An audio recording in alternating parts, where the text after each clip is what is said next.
खोर्धा कोर्टरू चंपट मारिला कैदी। फेरार कैदीर ना सुकांत नायक। झारपड़ा जेल रु खोर्धा पोस्को कोर्ट को आसीथिला विचार पाई।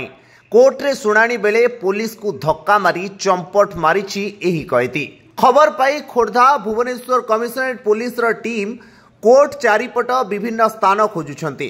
कैदी घर को घर डेई लुचि छपी जिबार दृश्य सीसीटीवी रे कैद होइछे। देखंतु कैदी केमिति लुचि छपी जाउछे। पुलिस टीम को चकमा देई कैदी चंपट।